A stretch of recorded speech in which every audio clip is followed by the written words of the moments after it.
بسم اللہ الرحمن الرحیم، شروع اللہ کے نام سے جو بڑا مہربان اور نہایت رحم والا ہے۔ باب نمبر 19، جب نمازی کا کپڑا دوران سجدہ میں اس کی بیوی کو لگ جائے۔ حدیث نمبر 389۔ حضرت میمونہ رضی اللہ عنہا سے روایت ہے، انہوں نے فرمایا رسول اللہ صلی اللہ علیہ وآلہ وسلم نماز ادا فرماتے تھے اور میں بحالت حیض آپ کے سامنے لیٹی ہوتی تھی اور بسا اوقات آپ کا کپڑا سجدے کی حالت میں میرے بدن پر پڑ جاتا تھا۔ حضرت میمونہ رضی اللہ عنہا نے یہ فرمایا کہ آپ کھجور کے چھوٹے مسلے پر نماز پڑھتے تھے۔ باب نمبر 20، چٹائی پر نماز پڑھنے کا بیان۔ حضرت جابر بن عبداللہ اور حضرت ابو سعید خدری رضی اللہ عنہم نے کشتی میں کھڑے ہو کر نماز پڑھی۔ حضرت حسن بصری نے فرمایا اگر تمہارے رفقا سفر میں کھڑے ہو کر نماز پڑھنے میں مشقت محسوس نہ کریں تو کھڑے ہو کر نماز پڑھنی چاہیے۔ بصورت دیگر بیٹھ کر نماز ادا کی جا سکتی ہے، لیکن ہر حال میں کشتی کے ساتھ قبلہ کی سمت گھومتے رہنا چاہیے۔ حدیث نمبر 380۔ حضرت انس رضی اللہ عنہ سے روایت ہے کہ ان کی دادی حضرت ملائکہ رضی اللہ عنہا نے رسول اللہ صلی اللہ علیہ وآلہ وسلم کو کھانے کے لیے دعوت دی تو انہوں نے آپ کے لیے تیار کیا تھا۔ آپ نے اس سے کچھ تناول فرمایا، پھر فرمانے لگے کھڑے ہو جاؤ میں تمہیں نماز پڑھاؤں۔ حضرت انس رضی اللہ عنہ کہتے ہیں کہ میں نے ایک چٹائی کو اٹھایا جو کثرت استعمال کی وجہ سے سیاہ ہو گئی تھی، اسے پانی سے دھویا، پھر رسول اللہ صلی اللہ علیہ وآلہ وسلم اس پر کھڑے ہو گئے۔ میں نے اور ایک چھوٹے بچے نے آپ کے پیچھے صف بنائی اور گڑیا ہمارے پیچھے کھڑی ہو گئی۔ اس طرح رسول اللہ صلی اللہ علیہ وآلہ وسلم نے ہمیں 2 رکعت نماز پڑھائی، فراغت کے بعد آپ واپس تشریف لے گئے۔ باب نمبر 21، چھوٹی چٹائی پر نماز پڑھنے کا بیان۔ حدیث نمبر 381۔ حضرت میمونہ رضی اللہ عنہا سے روایت ہے کہ نبی صلی اللہ علیہ وآلہ وسلم چھوٹی چٹائی پر نماز ادا کرتے تھے۔ باب نمبر 22، بستر پر نماز پڑھنا۔ حضرت انس رضی اللہ عنہ نے اپنے بستر پر نماز پڑھی۔ نیز حضرت انس رضی اللہ عنہ نے فرمایا ہم نبی صلی اللہ علیہ وآلہ وسلم کے ہمراہ نماز پڑھتے تھے تو ہم میں سے کوئی اپنے کپڑے پر سجدہ کر لیتا تھا۔ حدیث نمبر 382۔ نبی صلی اللہ علیہ وآلہ وسلم کی زوجہ محترمہ حضرت عائشہ رضی اللہ عنہا سے روایت ہے، انہوں نے فرمایا میں رسول اللہ صلی اللہ علیہ وآلہ وسلم کے سامنے سوئی ہوئی تھی جبکہ میرے دونوں پاؤں آپ کے سجدے کی جگہ ہوتے۔ جب آپ سجدہ کرتے تو وہ مجھے دبا دیتے اور میں اپنے پاؤں سمیٹ لیتی، پھر آپ کھڑے ہو جاتے تو میں انہیں دراز کر لیتی۔ حضرت عائشہ رضی اللہ عنہا فرماتی ہیں ان دنوں گھروں میں چراغ نہیں ہوتے تھے۔ حدیث نمبر 383۔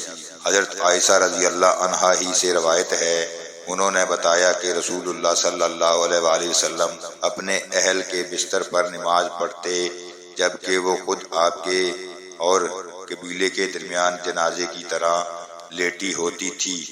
حدیث نمبر 384۔ حضرت عروہ سے روایت ہے کہ نبی صلی اللہ علیہ وآلہ وسلم نماز پڑھتے تھے اور حضرت عائشہ رضی اللہ عنہا آپ کے اور قبلے کے درمیان اس بستر پر لیٹی رہتی جس پر یہ دونوں سوتے تھے۔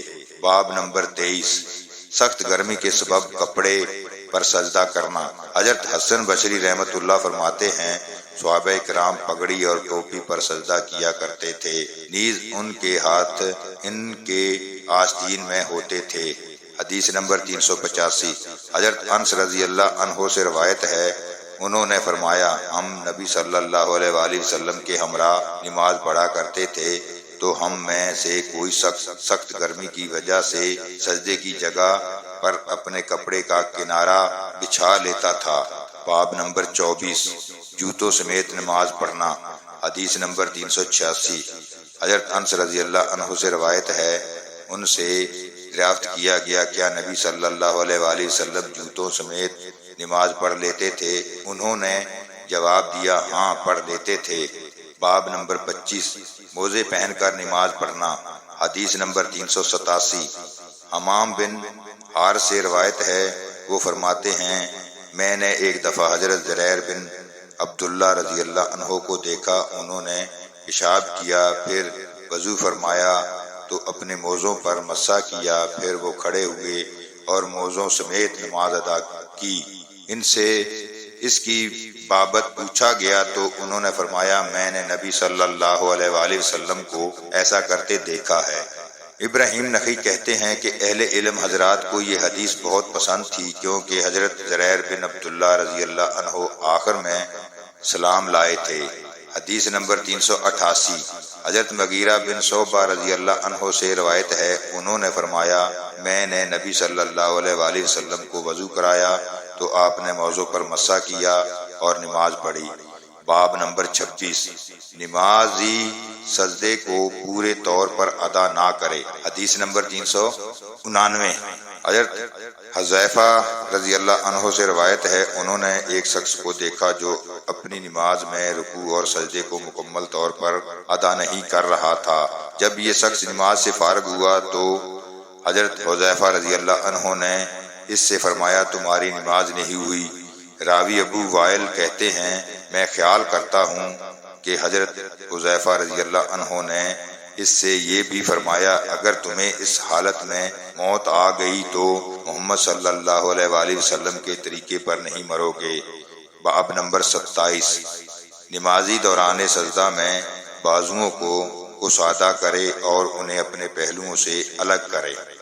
حدیث نمبر 390 حضرت عبداللہ بن مالک بن بحیہ رضی اللہ عنہ سے روایت ہے کہ نبی صلی اللہ علیہ وآلہ وسلم نماز پڑھتے تو اپنے ہاتھوں کو کشادہ رکھتے یہاں تک کہ آپ کی بغلوں کی سفیدی نمایاں ظاہر ہوتی۔ لیث کہتے ہیں جعفر بن ربیعہ نے مجھ سے اس طرح کی روایت بیان کی۔ باب نمبر 28 دوران نماز میں قبلہ رو کھڑے ہونے کی فضیلت۔ نمازی اپنے پاؤں کی انگلیوں کا رخ بھی قبلہ کی طرف رکھے۔ اس کو حضرت ابو حمید سعدی رضی اللہ عنہ نے نبی صلی اللہ علیہ وآلہ وسلم سے بیان کیا۔ حدیث نمبر 391 حضرت انس بن مالک رضی اللہ عنہ سے روایت ہے، انہوں نے کہا رسول اللہ صلی اللہ علیہ وآلہ وسلم نے فرمایا جو شخص ہماری طرح نماز پڑھے اور ہمارے قبلے کی طرف منہ کر کے اور ہمارا ذبیحہ کھائے تو وہ ایسا مسلمان ہے جسے اللہ اور اس کے رسول کا ذمہ حاصل ہے، لہٰذا تم اللہ کے ذمے میں خیانت بدعہدی نہ کرو۔ حدیث نمبر 392 حضرت انس بن مالک رضی اللہ عنہ ہی سے روایت ہے، انہوں نے کہا رسول اللہ صلی اللہ علیہ وآلہ وسلم نے فرمایا مجھے کلمہ طیبہ کے قائل ہونے تک لوگوں سے جہاد کرنے کا حکم دیا گیا ہے، پھر جب وہ اس کلمہ طیبہ کے قائل ہو جائیں، ہماری طرح نماز ادا کرنے لگیں، ہمارے قبلے کی طرف منہ کریں اور ہمارے ذبیحے کو کھائیں تو اس وقت ہم ان پر ان کے خون اور مال حرام ہو جائیں گے، مگر حق اسلام کی صورت میں ان کی جان و مال سے تعارض درست ہوگا، باقی ان کا حساب اللہ کے حوالے ہے۔ حدیث نمبر 393 حضرت انس سے ایک دوسری روایت ہے کہ ان سے حضرت میمون بن سیاہ نے سوال کیا اے ابو حمزہ کون سی چیز انسان کی جان اور اس کے مال کو حرام قرار دیتی ہے؟ حضرت انس رضی اللہ عنہ نے فرمایا جس شخص نے لا الہ الا اللہ کی شہادت دی، دوران نماز میں ہمارے قبلے کی طرف منہ کیا، ہماری طرح نماز ادا کی اور ہمارا ذبح کیا ہوا کھایا تو وہ مسلمان ہے۔ اس کے وہی حقوق ہیں جو ایک مسلمان کے ہیں اور اس کے ذمے وہی فرائض ہیں جو ایک مسلمان کے ذمے ہیں۔ باب نمبر 29 اہل مدینہ، اہل شام اور اہل مشرق کی سمت قبلہ کا بیان۔ ان لوگوں کے مشرق و مغرب میں قبلہ نہیں، اس لیے کہ نبی صلی اللہ علیہ وآلہ وسلم نے ان سے فرمایا جب تم قضائے حاجت کے لیے بیٹھو تو قبلہ کی طرف منہ نہ کرو بلکہ مشرق یا مغرب کی طرف منہ کر لو۔ حدیث نمبر 394۔ حضرت ابو ایوب انصاری رضی اللہ عنہ سے روایت ہے، نبی صلی اللہ علیہ وآلہ وسلم نے فرمایا، جب تم قضاء حاجت کے لیے جاؤ تو قبلے کی طرف منہ نہ کرو اور نہ اس کی طرف اپنی پشت ہی کرو، بلکہ مشرق یا مغرب کی طرف رخ کر لو۔ حضرت ابو ایوب انصاری رضی اللہ عنہ فرماتے ہیں کہ اس کے بعد ہم ملک شام گئے تو ہم نے وہاں بیت الخلا قبلہ رخ پائے، چنانچہ ہم وہاں ترچھے ہو کر بیٹھتے اور حق تعالی سے اس پر معافی مانگتے۔ امام زہری رحمۃ اللہ حضرت عطا سے بیان کرتے ہیں کہ انہوں نے کہا، میں نے حضرت ابو ایوب رضی اللہ عنہ سے سنا، انہوں نے نبی صلی اللہ علیہ وآلہ وسلم سے اس روایت کی مثل بیان کیا۔ باب نمبر 30۔ ارشاد باری تعالی، تم مقام ابراہیم کو نماز پڑھنے کی جگہ بناؤ کی وضاحت۔ حدیث نمبر 395۔ حضرت ابن عمر رضی اللہ عنہ سے روایت ہے، ان سے ایک شخص کے متعلق سوال کیا گیا جس نے بیت اللہ کا طواف کیا لیکن صفا اور مروہ کے درمیان ابھی سعی نہیں کی، تو کیا وہ اپنی بیوی کے پاس آ سکتا ہے؟ انہوں نے فرمایا، نبی صلی اللہ علیہ وآلہ وسلم ایک دفعہ مکہ مکرمہ تشریف لائے تو آپ نے بیت اللہ کے ساتھ چکر لگائے، پھر آپ نے مقام ابراہیم کے پیچھے 2 رکعت پڑھی، اس کے بعد صفا و مروہ کے درمیان سعی فرمائی۔ یقیناً رسول اللہ صلی اللہ علیہ وآلہ وسلم کی ذات گرامی میں تمہارے لیے بہترین نمونہ ہے۔ حدیث نمبر 396۔ حضرت جابر بن عبداللہ رضی اللہ عنہ سے روایت ہے، ان سے مذکورہ شخص کے متعلق سوال ہوا تو فرمایا، صفا اور مروہ کے طواف سے پہلے ہرگز اپنی بیوی سے صحبت نہ کرے۔ حدیث نمبر 397۔ حضرت ابن عمر رضی اللہ عنہ سے روایت ہے، انہیں بتایا گیا کہ دیکھو رسول اللہ صلی اللہ علیہ وآلہ وسلم بیت اللہ کے اندر تشریف لے گئے ہیں۔ حضرت ابن عمر رضی اللہ عنہ کا بیان ہے، میں ادھر پہنچا تو نبی صلی اللہ علیہ وآلہ وسلم باہر تشریف لا رہے تھے، میں نے دیکھا کہ حضرت بلال رضی اللہ عنہ دونوں دروازوں کے درمیان کھڑے ہیں، چنانچہ میں نے حضرت بلال رضی اللہ عنہ سے دریافت کیا، آیا نبی صلی اللہ علیہ وآلہ وسلم نے بیت اللہ کے اندر نماز پڑھی ہے؟ انہوں نے جواب دیا، ہاں 2 رکعت پڑھی۔ ان 2 ستونوں کے درمیان جو بیت اللہ میں داخل ہوتے وقت بائیں جانب ہوتے ہیں، پھر آپ صلی اللہ علیہ وسلم باہر تشریف لائے، آپ نے کعبے کے سامنے 2 رکعت نماز ادا کی۔ حدیث نمبر 398۔ حضرت ابن عباس رضی اللہ عنہ سے روایت ہے، جب نبی صلی اللہ علیہ وآلہ وسلم کعبے میں داخل ہوئے تو آپ نے اس کے سب گوشوں میں دعا فرمائی، باہر نکلنے تک بیت اللہ کے اندر کوئی نماز نہیں پڑھی۔ جب آپ بیت اللہ سے باہر تشریف لائے تو اس کے سامنے 2 رکعت ادا کی اور فرمایا، یہی قبلہ ہے۔ باب نمبر 31۔ نمازی جہاں بھی ہو قبلے کی طرف رخ کرے۔ حضرت ابو ہریرہ رضی اللہ عنہ بیان کرتے ہیں کہ نبی صلی اللہ علیہ وآلہ وسلم نے فرمایا، پہلے قبلے کی طرف منہ کرو، پھر تکبیر تحریمہ کہو۔ حدیث نمبر 399۔ حضرت براء بن عازب رضی اللہ عنہ سے روایت ہے، انہوں نے فرمایا، رسول اللہ صلی اللہ علیہ وآلہ وسلم نے 16 یا 17 مہینے بیت المقدس کی طرف منہ کر کے نماز پڑھی، لیکن رسول اللہ صلی اللہ علیہ وآلہ وسلم چاہتے تھے کہ انہیں کعبے کی طرف منہ کر کے نماز پڑھنے کا حکم ہو جائے، چنانچہ اللہ تعالیٰ نے یہ آیت نازل فرما دی، ہم آپ کے چہرے کا بار بار آسمان کی طرف اٹھنا دیکھ رہے ہیں۔ اس حکم کے بعد آپ نے کعبے کی طرف رخ کر لیا۔ اس پر بے عقل لوگوں نے جو یہود تھے کہا، ان لوگوں کو کس چیز نے اس قبلے سے پھیر دیا ہے جس کی طرف وہ متوجہ تھے؟ کہہ دیجئے مشرق و مغرب اللہ ہی کی ملکیت ہیں، اللہ جسے چاہتا ہے سیدھا راستہ دکھا دیتا ہے۔ پھر ایک شخص نے نبی صلی اللہ علیہ وآلہ وسلم کے ہمراہ قبلہ رخ ہو کر نماز پڑھی اور نماز کے بعد وہ چلا گیا۔ پھر نماز عصر میں یہ شخص انصار کی جماعت کے پاس سے گزرا، یہ اس وقت بیت المقدس کی طرف منہ کر کے نماز پڑھ رہے تھے۔ اس شخص نے انہیں اطلاع دی کہ وہ اس بات کا عینی گواہ ہے کہ اس نے رسول اللہ صلی اللہ علیہ وآلہ وسلم کے ساتھ نماز پڑھی ہے اور آپ صلی اللہ علیہ وآلہ وسلم نے کعبے کی طرف منہ کر کے نماز پڑھی ہے۔ چنانچہ یہ لوگ اسی وقت گھوم گئے اور اپنا رخ کعبے کی طرف کر لیا۔